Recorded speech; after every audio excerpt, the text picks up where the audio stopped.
आप सभी को मेरा नमस्कार। YouTube चैनल गीतांजलि में आप सभी का स्वागत है। मैं हूँ रेवती रमन पांडे। कक्षा 12 यूपी बोर्ड हिंदी के पाठ्यक्रम में जमुना छवि जो भारतेंदु हरिश्चंद्र द्वारा रचित है और भारतेंदु ग्रंथावली से लिया गया है, आज हम सब उसी का अध्ययन करेंगे। आइए हम देखते हैं यमुना छवि के पद। तरनि तनुजा तट तमाल तरुवर बहु छाए, झूके कुल सो जल पर सनहित मनहु सुहाए। कीधौ मुकुर में लखत उझक सब निज निज शोभा, कै प्रणवत जल जानि परम पावन फल लोभा। मनु आतप वारन तीर कौ सिमिट सब छाये रहत, के हरि सेवा हित नय रहे निरखि नयन मन सुख लहत। तरन तनुजा, तरन तनुजा का अर्थ है यमुना। तट तमाल तरुवर बहु छाए, यमुना के तट पर तमाल के सुंदर, बहुत से सुंदर वृक्ष हैं और वे वृक्ष किनारे की ओर झुके हुए ऐसा प्रतीत होता है मानो वह उस जमुना के जल का स्पर्श करना चाहते हैं। बहुत सुंदर प्रतीत हो रहे हैं। कीधौ मुकुर में लखत उझक सब निज निज शोभा, अथवा जमुना रूपी जल, जो जमुना का जल है वह दर्पण के समान, कवि कह रहा है कि मुकुर माने वह दर्पण के समान दिखाई दे रहा है और उसमें उन वृक्षों की जो परछाई पड़ रही है, तो कवि कह रहा है कि कीधौ मुकुर में लखत उझक सब निज निज शोभा। जो झुके हुए वृक्ष हैं, ऐसा प्रतीत हो रहा है कि माने जमुना के जल रूपी दर्पण में झुक झुक कर सब अपनी सुंदरता को निहार रहे हैं, देख रहे हैं। कै प्रणवत जल जानि परम पावन फल लोभा, अथवा परम पावन परम पवित्र फल लोभा, फल के लोभ के कारण कै प्रणवत जल, उस जमुना के जल को प्रणाम कर रहे हैं। मनु आतप वारन तीर को सिमट सब छाए रहत, अथवा ऐसा प्रतीत होता है मानो वे आतप माने गर्मी को, वारन रोकने के लिए तीर को सिमटी रहे, सिमटी सब जमुना के जल के किनारे सिमट कर इकट्ठे हो गए हैं, छाए रहत इकट्ठे हो गए हैं। के हरि सेवा हित नय रहे निरख नयन मन सुख लहत, अथवा वे हरि सेवा हित भगवान की सेवा करने के लिए झुके हुए, नय रहे माने झुके हुए हैं, झुक रहे हैं। निरख नयन मन सुख लहत, ऐसे इन तमाल के वृक्षों की सुंदरता को देखकर हमारा मन और हमारे नेत्र सुख प्राप्त करते हैं, सुख से परिपूर्ण हो जाते हैं। एक बार फिर इसको हम देख लेते हैं। यमुना तरनि तनुजा तट तमाल तरुबर बहु छाए, झूके कुल सो जल परसन हित मनहु सुहाए। यमुना तट पर तमाल के सुंदर वृक्ष किनारे की ओर झुके हुए ऐसे सुशोभित हो रहे हैं मानो वे जल का स्पर्श करने के लिए झुके हुए हों, अथवा ऐसा प्रतीत होता है कि वे जमुना के जल रूपी दर्पण में झुक झुक कर अपनी सुंदरता, अपनी शोभा को निहार रहे हों, देख रहे हों।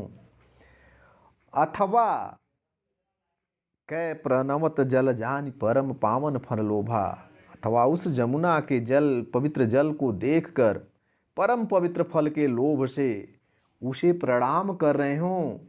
अथवा ऐसा प्रतीत होता है मनु आतप वारन तीर को सिमिट सब छाए रहत, कि वे अपने सिर के, अपने ऊपर के ताप को, गर्मी को दूर करने के लिए उस जमुना के किनारे सिमट कर इकट्ठे हो गए हों, अथवा हरि सेवा के हरि सेवा हित न रहत, अथवा वे भगवान की सेवा करने के लिए झुके हुए हैं।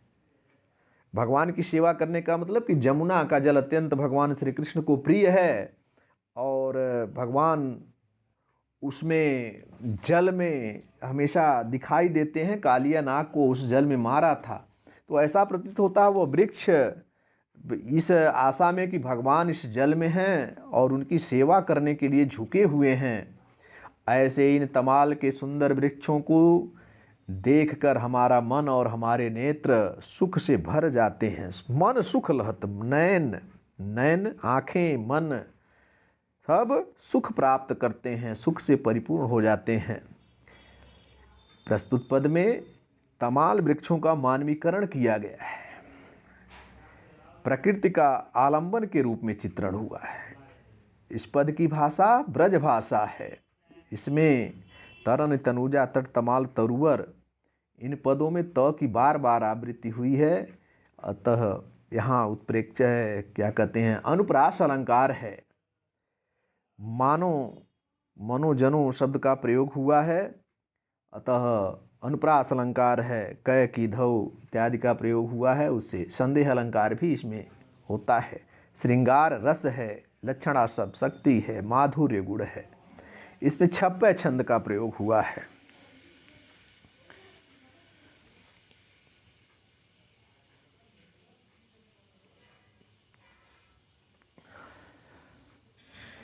आइए हम दूसरे पद की ओर चलते हैं।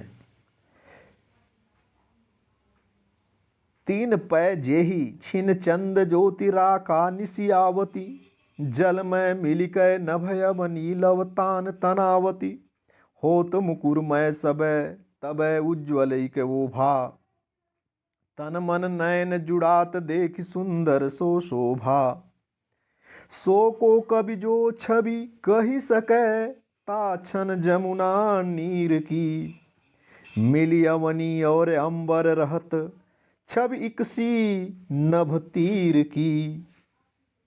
तीन पै जेहि छिन चंद ज्योति राका निशियावती, राका निशि माने पूर्णिमा की रात में, छिन माने क्षण समय, निशि माने रात, राका निश पूर्णिमा की रात में। तीन पै उस जमुना के जल पर जिस समय पूर्णिमा के चंद्रमा की किरणें पड़ती हैं,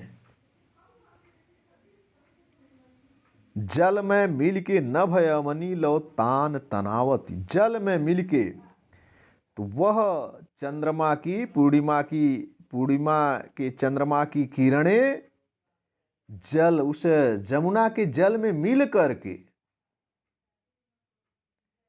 नभ अमनी लो तान तनावती, नभ माने आकाश, अमनी माने धरती पृथ्वी, तब वो एक किरणें, चंद्रमा की किरणें जल में मिलकर पृथ्वी से आकाश तक तंबू सा तान देती हैं। यानी ऐसा प्रतीत होता है जैसे वह चंद्रमा की किरणों के द्वारा आकाश में तंबू तान दिया गया हो। तो मुकुरमय सबे तबे उज्ज्वल इक ओभा, उस समय समय होत मुकुरमय उज्ज्वल इकोभा, उस समय वह उज्ज्वल प्रकाश, चंद्रमा का उज्ज्वल जो प्रकाश है, जब उसका प्रतिबिंब जल में पड़ता है तो वह दर्पण सा प्रतीत होता है। उस समय उसका जो उज्ज्वल प्रकाश है, जमुना का उज्ज्वल प्रकाश है, वह दर्पण सा प्रतीत होता है। तन मन नयन जुड़ात देख सुंदर सो शोभा, वह जमुना की इस सुंदरता और शोभा को देखकर तन माने शरीर, मन और आँखें परम शीतलता का अनुभव करते हैं, जुड़ा जाते हैं, परम शीतलता का अनुभव करते हैं, आनंद का अनुभव करते हैं। सो को कवि जो छवि कही सके, ता छन जमुना नीर की, उस समय के जमुना के जल की शोभा का वर्णन कौन कवि है जो कर सकता है? अर्थात कोई ऐसा कवि नहीं है उस समय जो जमुना के सुंदरता का वर्णन कर सके। मिली अवनी और अंबर रहत छवि इक सी नभ तीर की। मिली अवनी और अंबर, धरती और आकाश,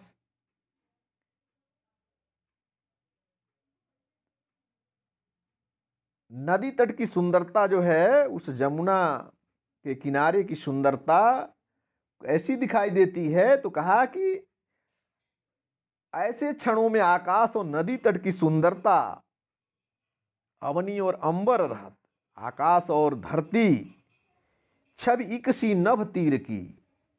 उस जमुना के नदी तट की सुंदरता आकाश से लेकर धरती तक एक समान दिखाई देती है, एक समान लगती है। फिर से इसको हम दोहरा दे रहे हैं।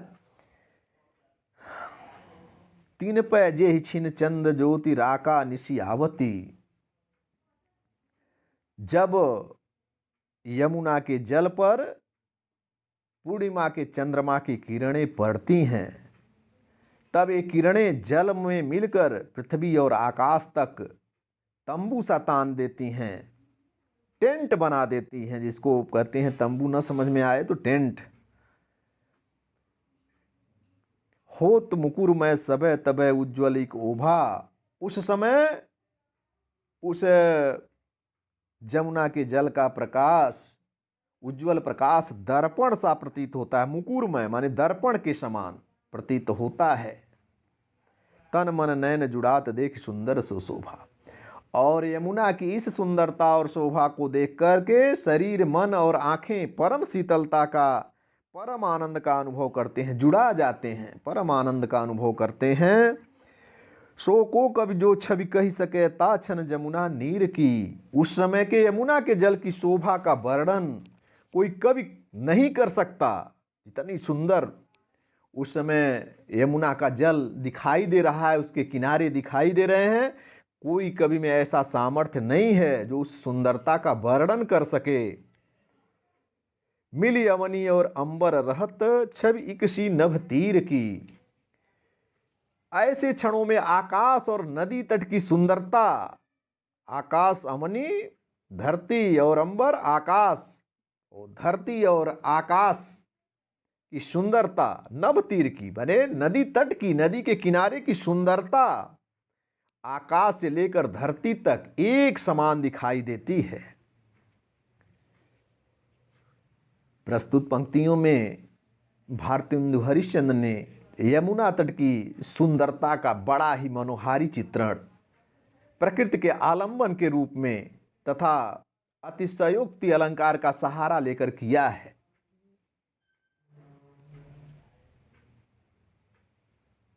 भाषा ब्रज भाषा है, इसमें भी उत्प्रेक्षा एवं अनुप्रास अलंकार हैं, श्रृंगार रस है, माधुर्य गुण है, छप छंद है। आइए फिर हम अब अगले पद पर चलते हैं। परत चंद्र प्रतिबिंब कहूँ जल मधि चमकायो। लोल लहर लही नचत कबहू सोई मन भायो। मनु हरि दर्शन हेत चंद्र जल बसत सुहायो। कै तरंग कर मुकुर लिए शोभित छवि छायो। कै रास रमन में हरि मुकुट आभा जल दिख रात है। कै जल उर हरि मूर्ति बसती ता प्रतिबिंब लखात है। परत चंद्र प्रतिबिंब कहूँ जल मधि चमकायो। जल मधि, मध्य माने बीच में, जमुना के मध्य में चंद्रमा का प्रतिबिंब जमुना के जल के मध्य में चमक रहा है। चमकायो, चमक रहा है। चंद्रमा का जो प्रतिबिंब है वह जमुना के जल के बीच में चमक रहा है। लोल लहर लही नचत कबहू सोई मन भायो। जब कभी यमुना के जल में लोल लहर, चंचल लहरें लही उठती हैं, तब उन नचत कबहू सोई मन भायो, तब उन लहरों के साथ मचलता हुआ, नृत्य करता हुआ सा चंद्रमा बड़ा सुंदर प्रतीत होता है। वह छवि बड़ी सुंदर प्रतीत होती है।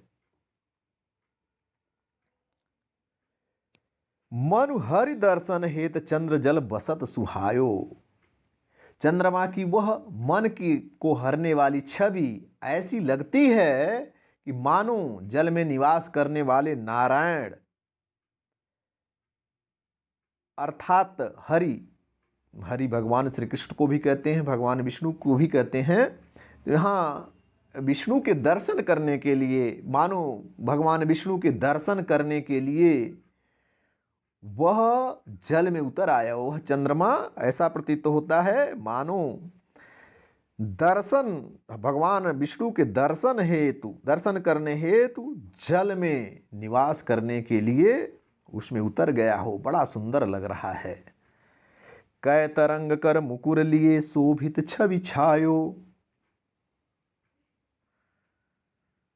कै तरंग कर मुकुर लिए शोभित छवि छायो।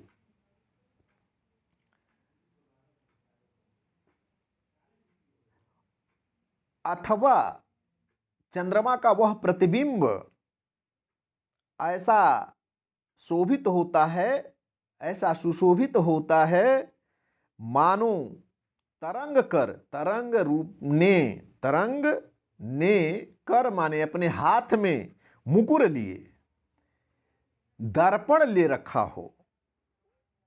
कै तरंग कर मुकुर लिए शोभित छवि छायो। अथवा तरंग रूपी हाथों में दर्पण लिए हुए वह चंद्रमा, ऐसा प्रतीत होता है कि वह जो जमुना के जल में सुशोभित चंद्रमा ऐसा प्रतीत होता है कि मानो तरंग रूपी हाथों में दर्पण पकड़ रखा हो। कै रास रमन में हरि मुकुट आभा जल दिखरात है।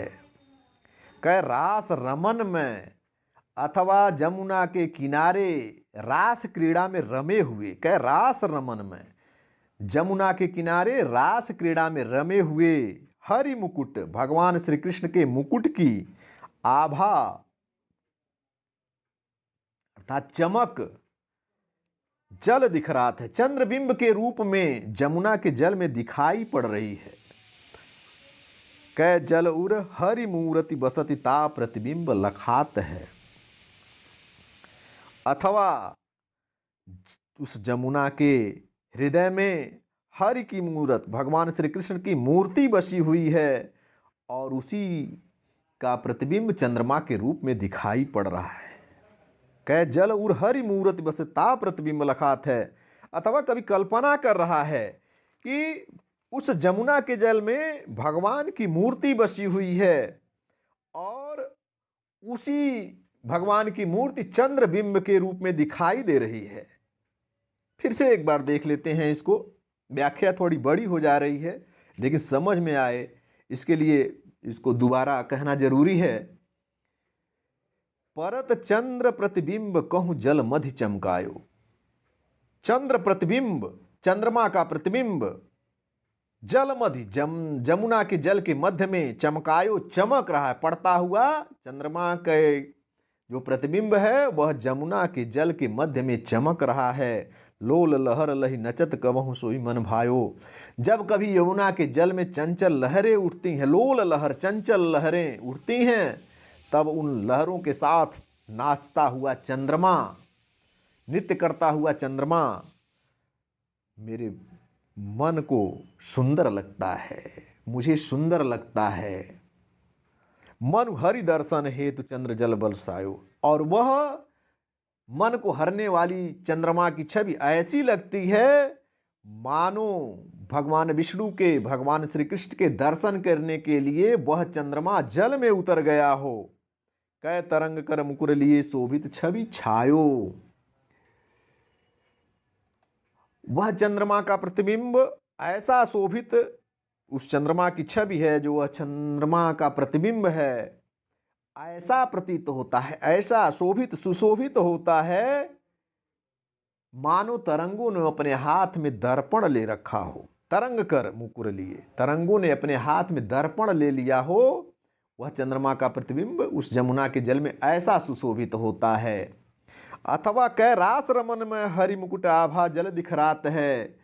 अथवा जमुना के जल में, जमुना के किनारे रास रमन में, रास क्रीड़ा में लगे हुए हरि भगवान श्री कृष्ण के मुकुट की जो चमक है, आभा चमक जल दिख रहा, वह चंद्रबिंब के रूप में जल में दिखाई पड़ रही है, जमुना के जल में दिखाई पड़ रही है।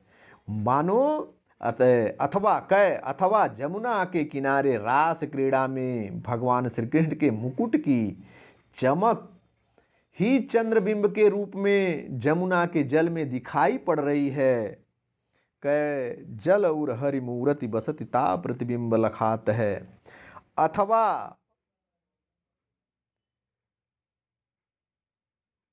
जमुना के हृदय में भगवान श्री कृष्ण की मूर्ति बसी हुई है और वही मूर्ति उस चंद्रबिंब के रूप में दिखाई पड़ रहा है। यहाँ भारतेंदु हरिश्चंद्र जी ने चंद्रमा की छवि का आलंबन के रूप में आकर्षण चित्रण किया है। कवि ने जल में पड़ते हुए चंद्रबिंब की विभिन्न उत्प्रेक्षाओं की कल्पना के द्वारा चंद्रबिंब का रमणीय चित्रण करके अपनी कवि प्रतिभा को प्रमाणित किया है। भाषा ब्रज भाषा है, मुक्तक शैली है, उत्प्रेक्षा मानवीकरण एवं अनुप्रास अलंकार है, श्रृंगार रस है, माधुर्य गुण है, लक्षणा शब्द शक्ति है, छप्पे छंद है। अगली पंक्तियों की ओर आते हैं।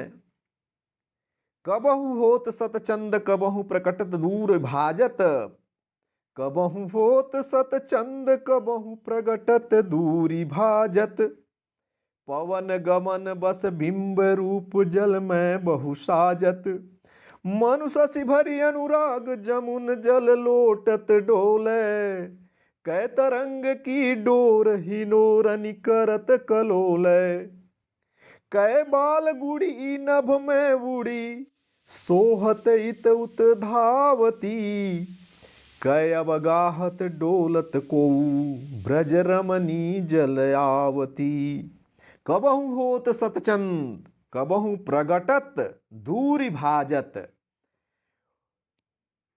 हवा चलने के कारण पवन गमन, पवन माने हवा के चलने के कारण उस चंद्रमा का जो प्रतिबिंब है जल में कभी सैकड़ों हो जाता है, सैकड़ों के रूप में हो जाता है, सैकड़ों की संख्या में दिखाई देता है। कभी वह प्रकट करता है, कभी प्रकट होता है और कभी ऐसे लगता है कि कहीं दूर जाकर के छिप गया हो।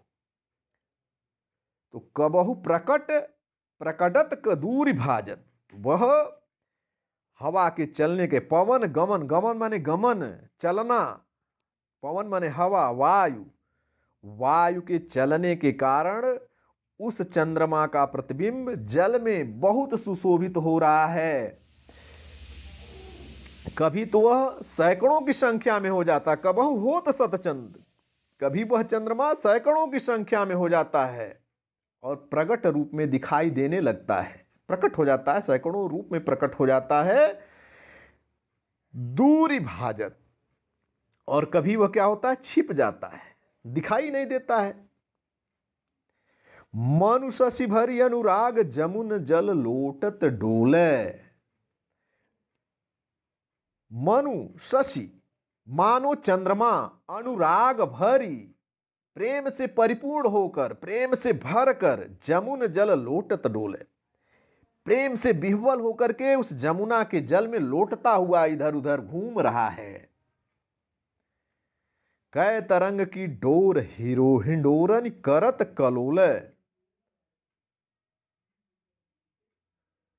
कलोल माने गतिशील होना,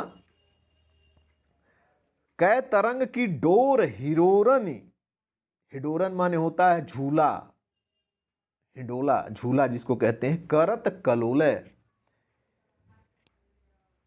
अथवा कै अथवा तरंग की डोर हिडोरनी, तरंग रूपी रस्सियों के कारण झूले में गतिशील हो रहा है, कलोल गतिशील हो रहा है, इधर उधर हिल डुल रहा है। बात वैसे लग रहा है कि तरंग जो जमुना के जल की तरंगे उठ रही हैं वह रस्सियां हैं झूले की, और उसी में बैठा हुआ चंद्रमा भी जो कोई झुला रहा है झोले को, उसी के साथ वह चंद्रमा भी गतिशील हो रहा है, ऐसा प्रतीत होता है। हिंडोले, हिंडोरन में, झूले में, तो वह कवि ने कल्पना किया है कि वह चंद्रमा जो कभी प्रकट होता है, कभी छिप जाता है, तो ऐसा लग रहा है, पहले तो किया कि मनु शशि भर अनुराग जमुन जल डोलत डोले, ऐसा लग रहा है कि प्रेम से मग्न होकर के, प्रेम से भर करके वह जमुना के जल में लोटता हुआ फिर रहा है, हिलडुल रहा है। फिर कह रहा है अथवा तरंग की डोर हिंडोरन करत अलो, अथवा चंद्रमा जल रूपी हिंडोले में बैठा हुआ है और तरंग की डोर है और उसको हिलाने से वह भी हिलडुल रहा है। कै बाल गुड़ी नभ में उड़ी सोहत इत उत धावती, अथवा बाल गुड़ी माने बालक की पतंग या छोटा पतंग, जिसको दो तरह से भी कह सकते हैं। बाल गुड़ी बालक की पतंग, गुड़ी माने पतंग, नभ में उड़ी सोहत इत उत धावती। जैसे कोई अबोध बालक है, जब पतंग को आकाश में उड़ाता है तो सही तरीके से उसको उड़ा नहीं पाता है, तो वह पतंग इधर उधर दौड़ती हुई प्रतीत होती है। उसी को इन्होंने उत्प्रेक्षा के रूप में किया कि कै बाल गुड़ी नभ में उड़ी सोहत इत उत धावती, अथवा बाल गुड़ी बालक की पतंग नभ में उड़ी सोहत इत उत धावती, सुशोभित हो रही है, इधर उधर दौड़ती हुई, इत उत धावती, इधर उधर आकाश में इधर उधर दौड़ती हुई, सोहत सुशोभित हो रही है। कै अवगाहत डोलत को ब्रज रमणी जल आवती, कै अथवा अवगाहत डुबकी लगाती हुई, ब्रज रमणी ब्रज युवती, जल में डुबती लगाती हुई, अर्थात जल विहार करती हुई इधर उधर घूम रही हो। वह चंद्रमा के लिए इतने उत्प्रेक्षा और प्रस्तुत किए गए हैं कि कबहु होत सतचंद कबहु प्रगट दूरी भाजत, पवन गमन बस बिंब रूप जल में बहु साजत। तो पवन गमन बस बिंब, हवा चलने के कारण उस चंद्रमा की परछाई, बिंब परछाई रूप जल में बहु साजत, जल में अनेक रूप धारण कर लेती है, जल में बहु साजत अनेक रूप धारण कर लेती है। और कैसे अनेक रूप धारण करती है? तो कभी वह चंद्रमा सैकड़ों की संख्या में दिखाई देने लगता है और कभी छिप जाता है।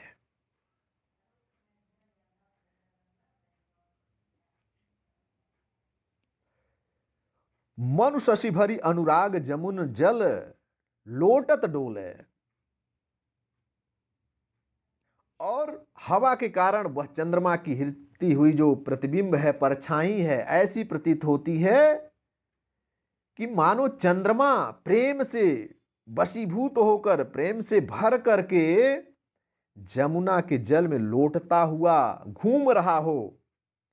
कै तरंग की डोर हिंडोरन कलत कलोले, अथवा तरंग रूपी रस्सियों के कारण जल रूपी हिंडोले में वह गतिशील हो रहा है।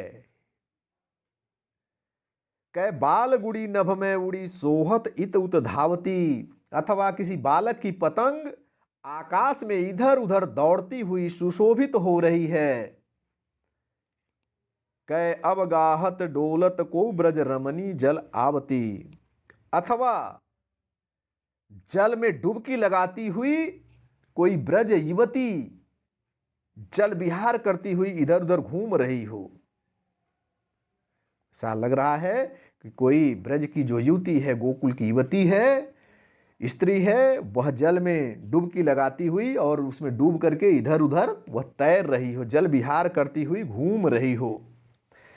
काव्य बहुत सुंदर इसमें जमुना के जल में चंद्रमा की जो पड़ती हुई परछाई है उसका वर्णन किया है कवि ने। यमुना के स्वच्छ जल में पड़ती हुई चंद्रमा की परछाई का अत्यधिक रमणीय चित्रण किया है। कवि ने प्रकृति का आलम्बन के रूप में चित्रण करते समय संदेह और उत्प्रेक्षा का आश्रय लिया है। उत्प्रेक्षा संदेह अनुप्रास अलंकार है, श्रृंगार रस है, लक्षणा सब शक्ति है, माधुर्य गुण है, छप्पय छंद है। मनुजुग पक्ष प्रत्यक्ष होत मिट जात जमुन जल, कै तारागन ठगत लुकत प्रगटत शशि अब कल। मनुजुग पक्ष प्रत्यक्ष होत मिट जात जमुन जल, कै तारागण ठगन लुकत प्रगटत शशि विकल। कै कालिंदी नीर तरंग जितो उपजावत। तितनो ही धरि रूप मिलन हितता शोधावत। कै बहुत रजत चकई चलत। कै फुहार जल उच्छरत। कै निशिपति मल्ल अनेक विधि उठी बैठत कसरत करत।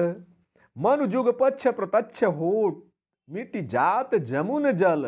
जुग माने दोनों पक्ष, कृष्ण पक्ष और शुक्ल पक्ष। जब चंद्रमा बढ़ता हुआ पूर्ण रूप में गोल दिखाई देता है तो उसको हम कहते हैं शुक्ल पक्ष, और जिस दिन गोल दिखाई देता है उसको हम पूर्णिमा कहते हैं। और चंद्रमा जब धीरे धीरे धीरे धीरे एक एक दिन कम होता जाता है, उसकी आकृति जो गोल आकृति धीरे धीरे कटती जाती है और एक दिन आकर के वह पूर्ण रूप से दिखाई नहीं देता है, उसको हम अमावस्या कहते हैं। तो महीने में दो पक्ष होते हैं जिनको हम शुक्ल पक्ष और कृष्ण पक्ष कहते हैं। शुक्ल पक्ष में चंद्रमा बढ़ता हुआ दिखाई देता है और कृष्ण पक्ष में घटता हुआ दिखाई देता है। कवि कल्पना कर रहा है कि मनु जुग पक्ष प्रत्यक्ष होत मिट जात जमुन जल। क्या कि जमुना के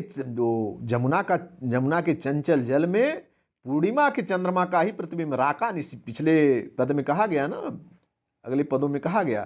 तो उस जमुना के चंचल जल में पूर्णिमा के चंद्रमा का प्रतिबिंब पड़ रहा है। तो इस दृश्य को देखकर कवि के मन में अनेक उत्प्रेक्षाओं और संदेहों ने जन्म ले लिया है।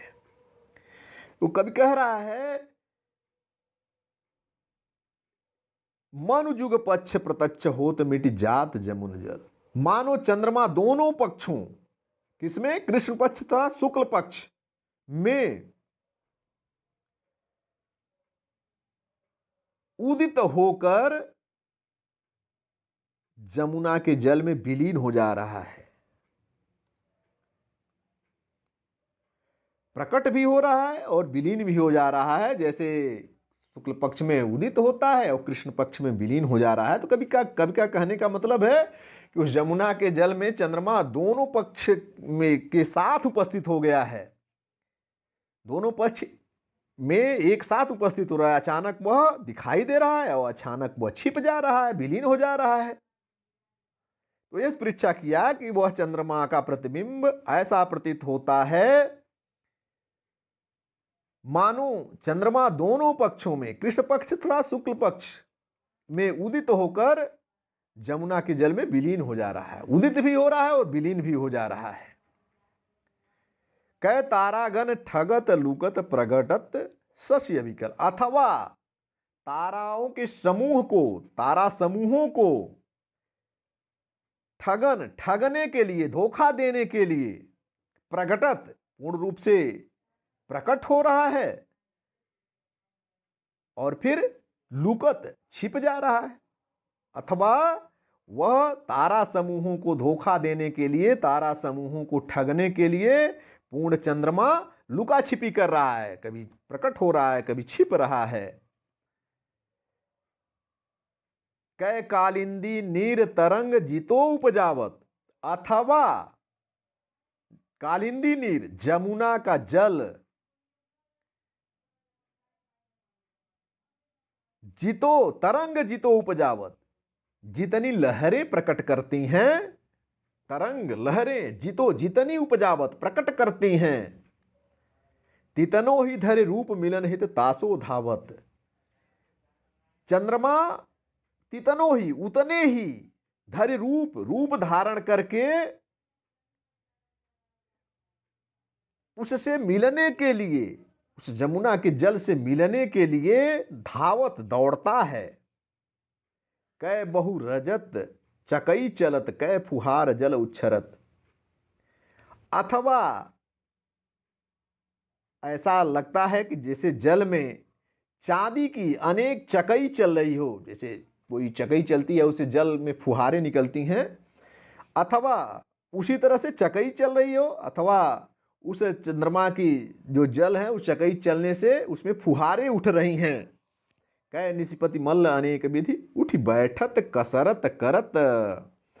अथवा चंद्रमा रूपी पहलवान, निशिपति मल्ल, मल्ल माने पहलवान, निशिपति माने चंद्रमा, निशि माने रात, पति माने स्वामी, रात्रि का स्वामी चंद्रमा माना जाता है। तो कै निशिपति चंद्रमा, मल्ल पहलवान, तो चंद्रमा रूपी पहलवान अनेक विधि, अनेक प्रकार से उठक बैठक करके कसरत कर रहा है, व्यायाम कर रहा है। तो वह इधर उधर हिल डुल रहा है, उसकी जो चंद्रमा की प्रतिबिंब जमुना के जल में पड़ती हैं। तो कभी कल्पना करता है कि ऐसा लग रहा है कि जैसे कोई पहलवान हो और जमुना के जल में बैठ करके उठक बैठक कर रहा हो। उठक बैठक, कभी उठना, कभी छिपना, कभी उठना, तो उसी तरह से छिप उठ रहा है। एक बार इसको हम पूरी तरह से फिर से देख लेते हैं। मनु जुग पक्ष प्रत्यक्ष होत मिट जात जमुन जल। बानो चंद्रमा दोनों पक्षों में, कृष्ण पक्ष तथा शुक्ल पक्ष में उदित होकर जमुना के जल में विलीन हो जाता है। कै तारागण ठगत लुकत प्रगटत सस्य विकल। अथवा तारा समूहों को ठगने के लिए पूर्ण चंद्रमा लुका छिपी कर रहा हो। अथवा कै कालिंदी नीर तरंग जितो उपजावत। अथवा जमुना अपने जल में जितनी लहरें प्रकट करती हैं, चंद्रमा उतने ही रूप धारण करके उससे मिलने को दौड़ता है। कै बहुत रजत चकई चलत, कै फुहार जल उच्छरत। अथवा जल के भीतर चांदी की अनेक चकई चल रही है, अथवा जल की फुहारें उठ रही हैं। कै निशिपत मल्ल अनेक विधि उठी बैठत कसरत करत। अथवा चंद्रमा रूपी पहलवान जल में उठक बैठक रूपी व्यायाम कर रहा हो, अर्थात वह उठक बैठक कर रहा है। ऐसा लग रहा है कि कोई पहलवान जो है वह व्यायाम कर रहा है। तात्पर्य यह है कि चंद्रमा श्वेत है, यमुना का जल श्याम है, और दोनों मिलकर के असीम सौंदर्य का दृश्य प्रस्तुत कर रहे हैं। इसमें भी प्रकृति को आलंबन के रूप में चित्रित किया गया है।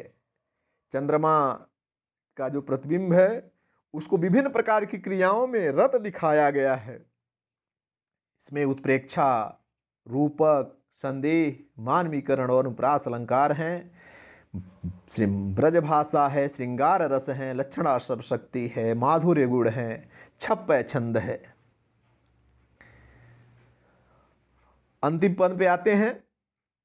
कूजत कहूँ कलहंस, कहूँ मज्जत पारावत, कहूँ कारंडव उड़त, कहूँ जल कुक्कुट धावत।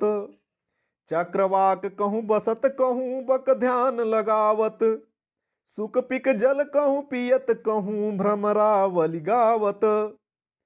कहूँ तट पर नाचत मोर बहु, रोर विविध पक्षी करत। जनपान नहान करि सुख भरे, तट शोभा सब जिय धरत।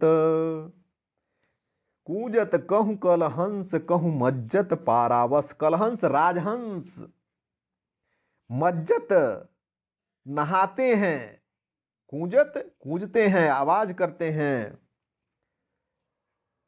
कारंडो बत्तख, पारावत कबूतर, जल कुक्कुट जल मुर्गी। तो कूजत कहूँ कलहंस, कहूँ मज्जत पारावत, जमुना के जल में कहीं कूजते हुए विहार कर रहे हैं, कहूँ मज्जत पारावत, और कहीं कबूतरों का समूह स्नान कर रहा है। कहूँ कारंडो उड़त, कहीं कारंडो पक्षी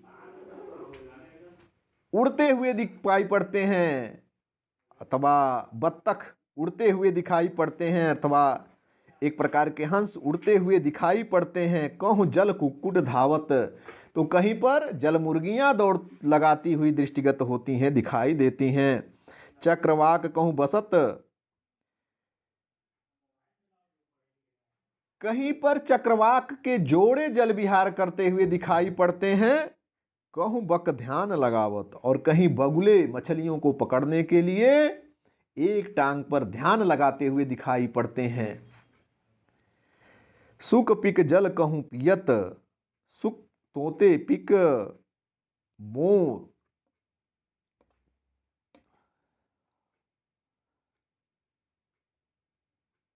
सुक पिक, पिक माने मोर नहीं, सॉरी, कोयल।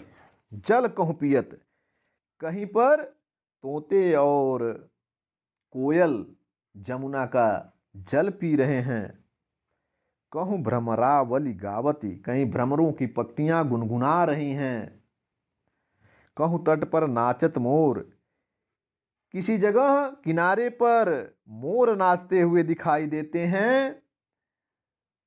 और कहीं पर विविध आकार प्रकार के पक्षी बहु रोर विविध प्रकार के, विविध आकार प्रकार के बड़ी संख्या में कलरव कर रहे हैं, शोर कर रहे हैं। रोर माने कलरव करना, शोर करना, आवाज करना। जन पान नहान कर सुख भरे तट, शोभा सब जिय धरत। कवि भारतेंदु हरिश्चंद्र कहते हैं कि इस प्रकार जमुना का जल पान पीते, नहान, स्नान करते पक्षी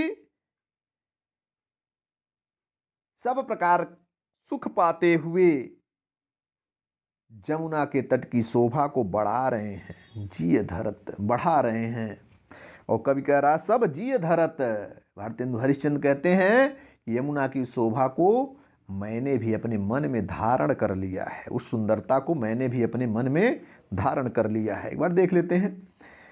कूंजत कहूँ कलहंस कहूँ मज्जत पारावत, यमुना के जल में कहीं राजहंस कूंजते हुए विहार कर रहे हैं, कहीं कबूतरों का समूह स्नान कर रहा है।